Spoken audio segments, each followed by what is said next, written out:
ನಮಸ್ಕಾರ. ವೇದಿಕ ಮನೆಗೆ ಎಲ್ಲರಿಗೂ ಸ್ವಾಗತ.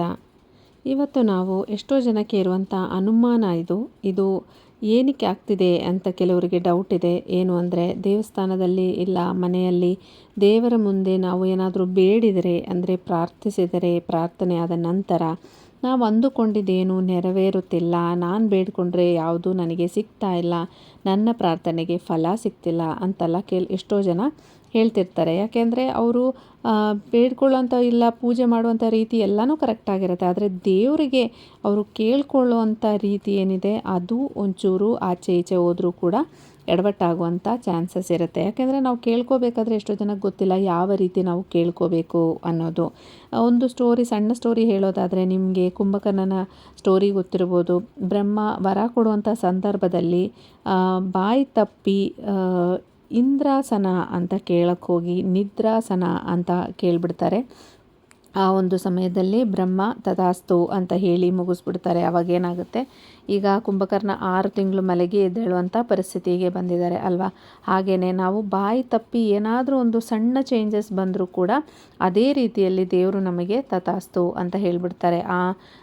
ನಾವು ಹೇಳ್ತಾರೆ ಅಷ್ಟು ದೇವತೆಗಳು ತಥಾಸ್ತು ಅಂತ ಹೇಳುವಂಥ ಸಮಯದಲ್ಲಿ ಕೂಡ ನಾವು ಹುಷಾರಾಗಿರಬೇಕು ಅನ್ನೋದು ಕೂಡ ದೊಡ್ಡವ್ರ ಮನೇಲಿ ಹೇಳ್ತಿರ್ತಾರೆ. ಹಾಗೆ ದೇವರು ಕೂಡ ನಿಮಗೆ ತಥಾಸ್ತು ಅಂತ ಹೇಳ್ತಿರ್ತಾರೆ. ಆದರೆ ನೀವು ಕೇಳುವಂಥ ರೀತಿ ತಪ್ಪಾದಾಗ ಏನಾಗುತ್ತೆ, ಅದು ಬೇರೆ ರೀತಿಯಲ್ಲಿ ಬದಲಾವಣೆ ಆಗುವಂಥ ಚಾನ್ಸಸ್ ಇರುತ್ತೆ.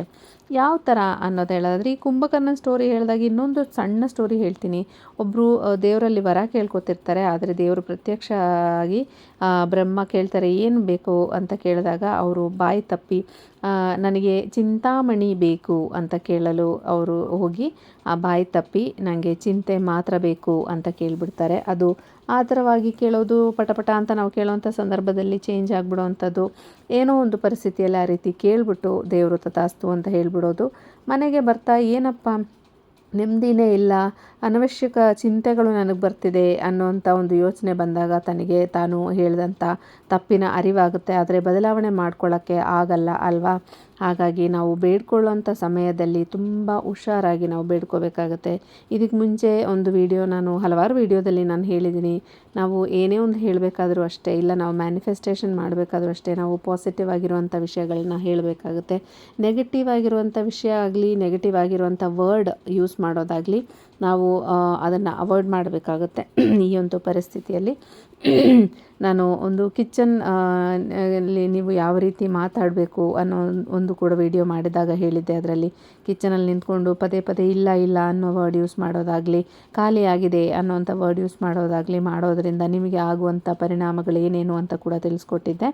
ಅದೇ ಥರನೇ ನೀವು ದೇವ್ರ ಹತ್ರ ಬೇಡ್ಕೊಳ್ಳುವಂಥ ಸಮಯದಲ್ಲಿ ಕೂಡ ನೀವು ಹುಷಾರಾಗಿ ಬೇಡ್ಕೋಬೇಕಾಗುತ್ತೆ. ನಾವು ಎಷ್ಟೋ ಸರಿ ಹೇಳ್ತೀವಿ ನಮಗೆ ಏನಪ್ಪ ದುಃಖ ಕೊಡಬೇಡಪ್ಪ ಅಂತ ಬೇಡ್ಕೊಳ್ಳೋದಾಗಲಿ, ಅನಾರೋಗ್ಯ ಬರಬಾರ್ದು ಅಂತ ಬೇಡ್ಕೊಳ್ಳೋದಾಗಲಿ ಈ ರೀತಿ ಕೆಲವರು ಬೇಡ್ಕೊತಾರೆ. ಎಲ್ಲರೂ ಅಂತ ನಾನು ಹೇಳ್ತಿಲ್ಲ, ಆದರೆ ಕೆಲವರು ಬೇಡ್ಕೊಳ್ಳೋಂಥ ಸಂದರ್ಭದಲ್ಲಿ ನಾವು ಈ ರೀತಿಯೂ ಬೇಡ್ಕೊತೀವಿ. ಅದ್ರ ಬದಲು ನೀವು ಪಾಸಿಟಿವ್ ಆಗಿ ನೀವು ಹೇಳೋದನ್ನು ನೀವು ಅಭ್ಯಾಸ ಮಾಡ್ಕೊಳ್ಳಿ. ಅಂದರೆ ನನಗೆ ಸುಖ ಕೊಡಪ್ಪ ಅಂತ ಕೇಳ್ತೀವಿ. ನಾವೇನು ಹೇಳ್ತೀವಿ, ನಂಗೆ ದುಃಖ ಕೊಡಬೇಡಪ್ಪ ಅಂತ ಕೇಳೋ ಬದಲು ನನಗೆ ಸುಖ ಕೊಡಪ್ಪ ಅಂತ ಕೇಳ್ಬೋದು. ಅಂದರೆ ಆಪೋಸಿಟಾಗಿ ಏನಿದೆ, ಪಾಸಿಟಿವ್ ಆಗಿ ಏನಿದೆ ಅದನ್ನು ನೀವು ಹೇಳ್ಕೊಂಡು ಹೋಗ್ಬೋದು. ಏನೇ ಒಂದು ಬೇಡಿಕೆ ಆಗಲಿ ಅದನ್ನು ನೆಗೆಟಿವ್ ಆಗಿ ನೀವು ಕೇಳ್ಕೊಳ್ಳೋದಕ್ಕಿಂತ ಪಾಸಿಟಿವ್ ಆಗಿ ನೀವು ಕೇಳ್ಕೊಳ್ಳೋದು ತುಂಬಾ ಒಳ್ಳೆಯದಾಗುತ್ತೆ.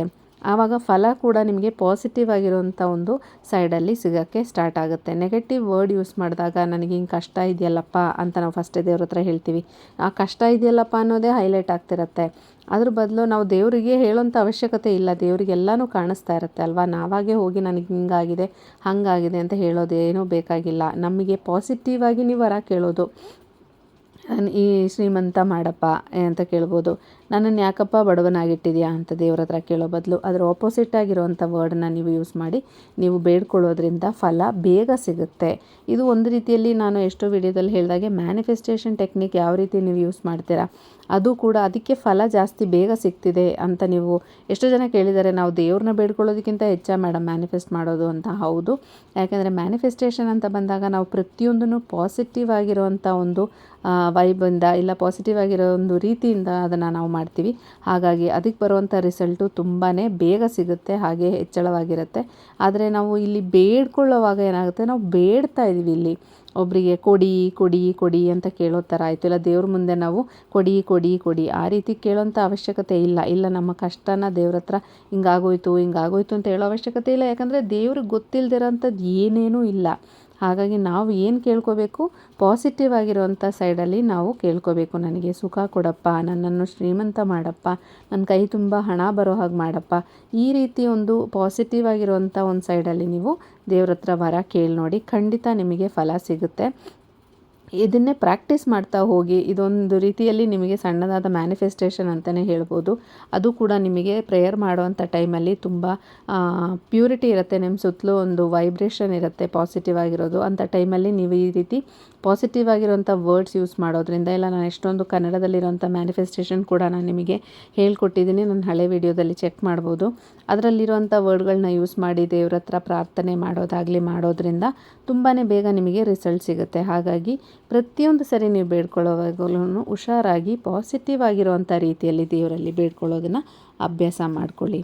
ಈ ವಿಡಿಯೋ ನಿಮಗೆ ಇಷ್ಟ ಆಗಿದ್ದರೆ ನನ್ನ ಚಾನಲನ್ನು ಸಬ್ಸ್ಕ್ರೈಬ್ ಮಾಡಿ. ಹಾಗೆ ಮುಂದಿನ ವಿಡಿಯೋದಲ್ಲಿ ಸಿಗೋವರೆಗೂ ನಮಸ್ಕಾರ.